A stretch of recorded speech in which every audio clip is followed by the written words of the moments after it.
Assalamualaikum warahmatullahi wabarakatuh. Waalaikumsalam warahmatullahi wabarakatuh. Selamat pagi anak-anak. Pagi, Bu. Bagaimana kabarnya hari ini? Alhamdulillah. Sebelum kita masuk materi hari ini, kita berdoa terlebih dahulu. Berdoa dimulai. Bismillahirrahmanirrahim. Bismillahi rabba wa bil islami dina wa li Muhammadin nabiyya wa rasula. Rabbi zidni ilma warzuqni fahma. Oke, hari ini kita pelajaran sejarah kebudayaan Islam. Tadi malam ada yang sudah belajar materi hari ini? Sudah. Tapi nggak belajar ya tadi malam? Belajar. Oke, kita hari ini akan membahas tentang peradaban bangsa Arab sebelum Islam. Yang pertama, peradaban bangsa Arab sebelum Islam. Yang kedua, sistem peribadatan bangsa Quraisy sebelum Islam. Yang ketiga, keadaan sosial masyarakat Quraisy sebelum Islam. Yang pertama, kita membahas tentang peradaban bangsa Arab sebelum Islam. Bangsa Arab sebelum Islam, sebelum lahirnya Islam, ini di bawah Nabi Muhammad dan dikenal sebagai bangsa yang sudah memiliki kemajuan ekonomi. Jadi sebelum lahirnya Islam, bangsa Arab ini sudah terkenal dengan kemajuan dalam bidang ekonomi. Letak geografis yang cukup strategis membuat Islam yang diturunkan di Mekah menjadi cepat menyebar ke berbagai wilayah. Di samping itu juga didorong oleh faktor cepatnya laju perluasan wilayah yang dilakukan umat Islam, dan bahkan bangsa Arab dapat mendirikan kerajaan, di antaranya ada Sabah, Ma'in, Qutban, Himyar yang semuanya itu berada di wilayah Yaman. Kedua, akan membahas tentang sistem peribadatan bangsa Quraisy sebelum Islam. Pembahasan pertama tadi ada yang kurang paham, bisa ditanyakan? Pada permulaannya, bangsa Quraisy telah mengikuti dan meyakini ajaran agama Nabi Ibrahim dan Nabi Ismail, yaitu agama Hanifiyah. Hanif artinya yang benar dan lurus. Karena itu sejak dulu ajaran tauhid sudah mengakar di hati masyarakat Arab. Pembauran dan pergaulan dengan bangsa lain ini mempengaruhi kepercayaan mereka. Tetapi seiring berjalannya waktu, ajaran tersebut mengalami perubahan, penambahan, dan bahkan pengurangan yang dilakukan oleh para pengikutnya yang tidak bertanggung jawab. Kemudian muncullah berbagai ajaran yang melakukan dan akhirnya jatuh menjadi penyembah berhala yang dibawa oleh Amr bin Lu'ay al-Khuzai. Pada masa jahiliyah, orang Arab Quraisy banyak yang menyembah berhala atau patung-patung yang mereka buat sendiri dari batu, kayu, dan ada juga yang dari logam. Jadi, dulu pada zaman jahiliyah itu, kebanyakan itu menyembah berhala, dan berhala tersebut itu diciptakan sendiri. Ada yang terbuat dari batu, kayu, bahkan ada juga yang dari logam. Sebelum Islam, orang Arab itu percaya bahwa kalau kalian lapar, itu di perut kalian ada ular yang menggigit usus kalian. Sampai Kalau orang dulu sebelum adanya Islam itu percaya bahwa menggunakan cincin yang terbuat dari tembaga atau besi itu menambah kuat kekuatan.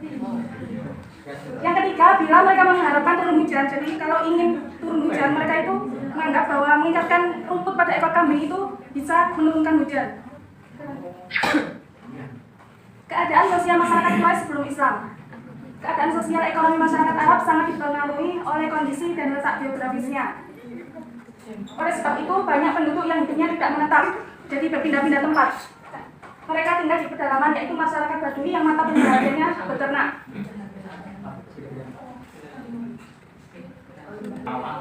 Dari penjelasan Ibu tadi, sudah bisa dipahami? Insyaallah.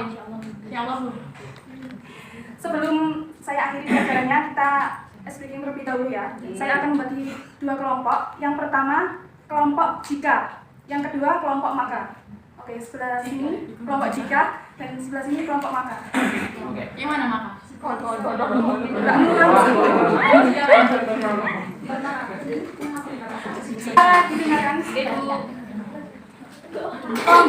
Kelompok jika. Kalian membuat kata-kata yang berawalan jika. Yang kelompok maka membuat kata-kata yang berawalan maka. Saya beri waktu 1 menit untuk sudah saya akan suruh maju satu kelompok jika dan satu kelompok maka.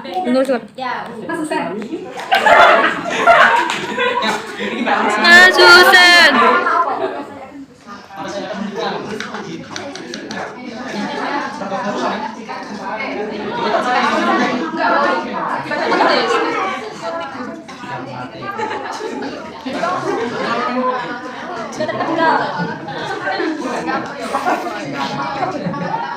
Bisa jam dulu ya. No. Duduk. Siapa? Husen. Sekarang kita membuka blog ini.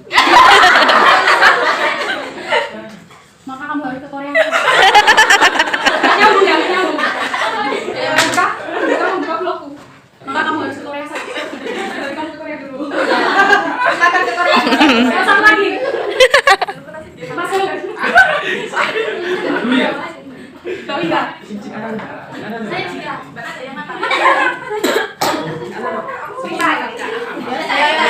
Jonas.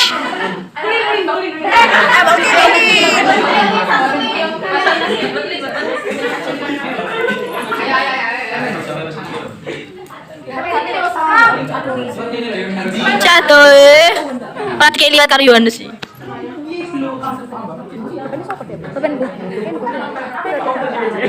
Tali deh. Ayo masuk kita tekan. Yang keras.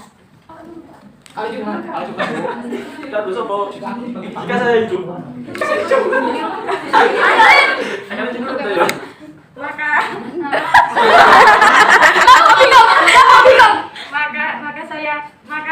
Maka kita akan berjumpa lagi.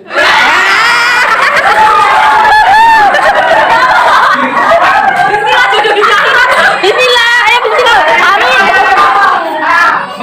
Apa dah mengenai roh? Para kita ya? Apa nih jika aku hidup? Apa orang kita tinggal? Karena waktunya sudah selesai.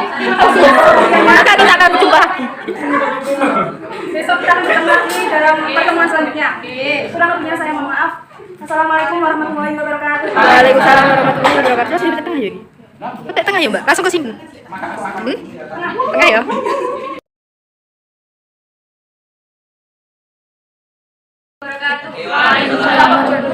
Lagi. Selamat pagi anak-anak. Bagaimana kabarnya hari ini? Baik. Ini kita kulit. Lagu ya, Bu? Kelihatannya banyak yang sudah. Ibu dari sini. Oke, sebelum materi kita mulai, alhamdulillah kita berdoa dulu. Berdoa dimulai.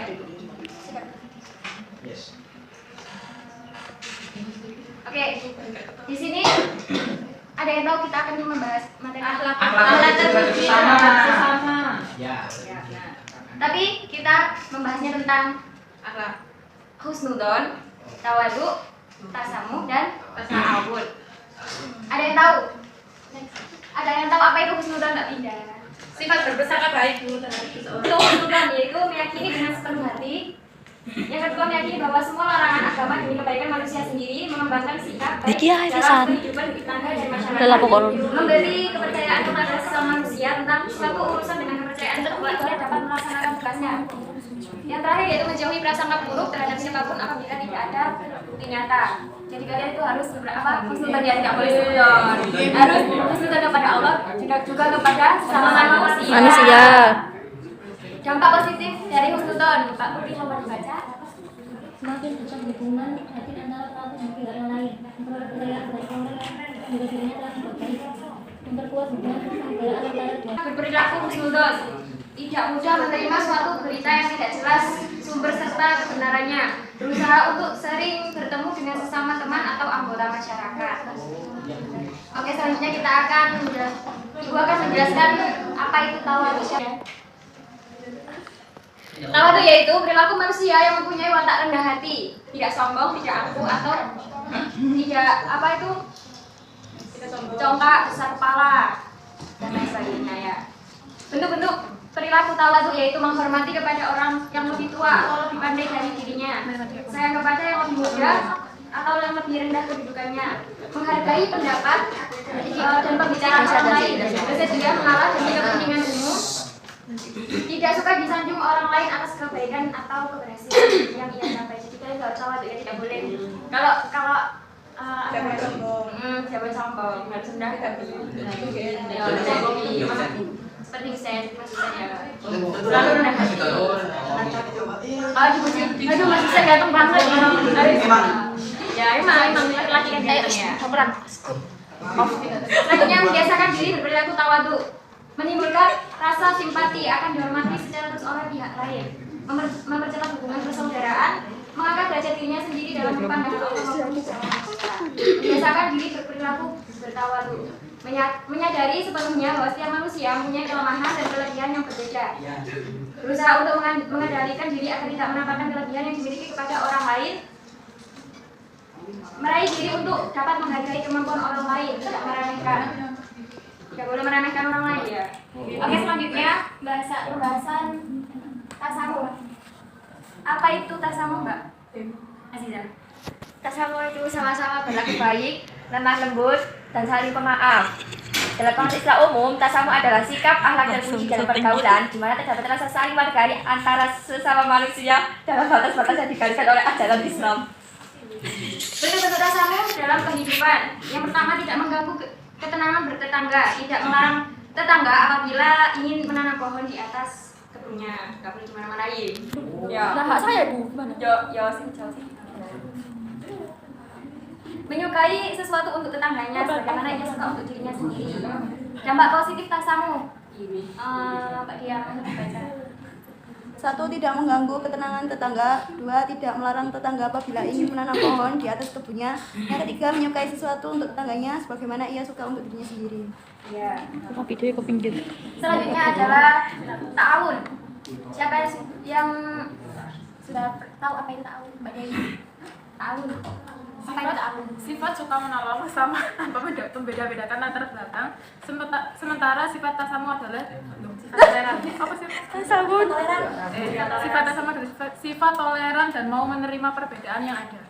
Jadi kita kalau kita jadi manusia harus suka saling tolong menolong ya, tidak boleh membeda-bedakan. Ini temanku, ini bukan temanku, jadi nggak mau menolong. Iya. Bolongku, bolongku. Apa bolong ini ya? Gak boleh.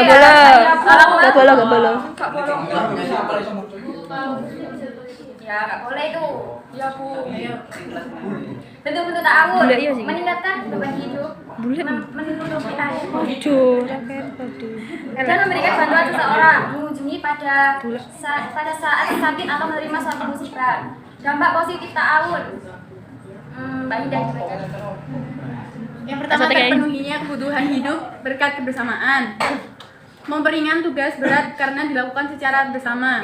Terwujudnya persatuan dan kesatuan sesama anggota masyarakat, dan menimbulkan rasa simpati kelompok lain karena melihat kekompakan dalam menghadapi suatu urusan bersama. Ya, terima kasih.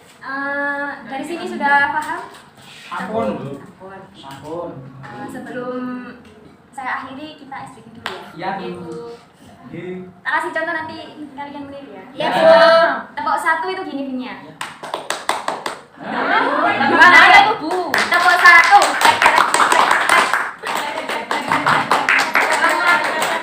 Bisa? Bisa. Tepuk 2. Ha.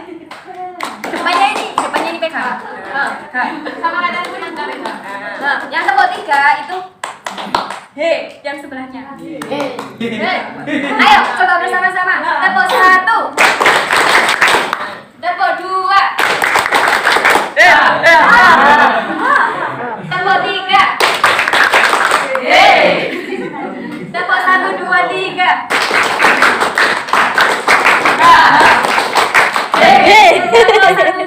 3, 2, 1, 2, 1. Terima kasih, semoga ilmunya bermanfaat bagi kalian. Dan saya akhiri, wassalamualaikum warahmatullahi wabarakatuh. Waalaikumsalam.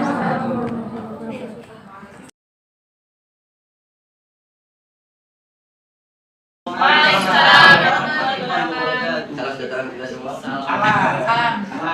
Shalom. Shalom. Salam. Di sini kita sama-sama belajar tentang toleransi umat agama.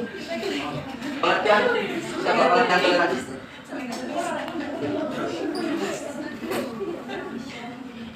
Toleransi berasal dari kata lain toleran, yang berarti bertahan atau memikul.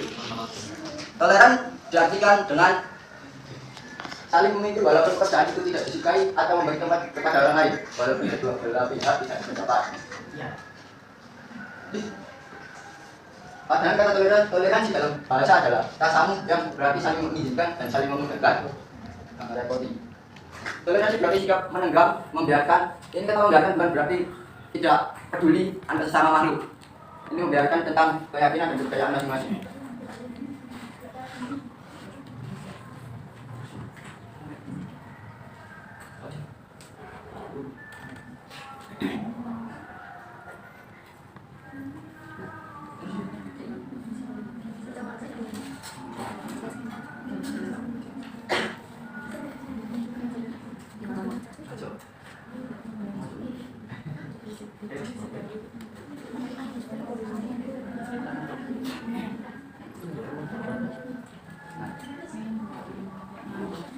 Toleransi dalam Islam.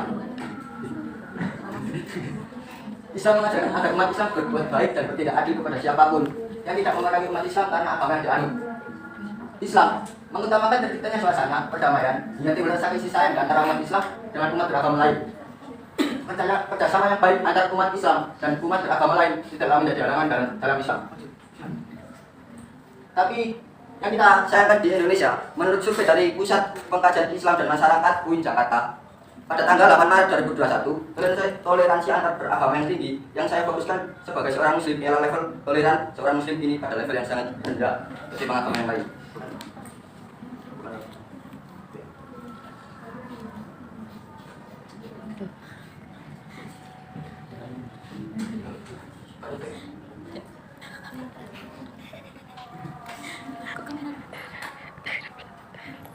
Belakang aja.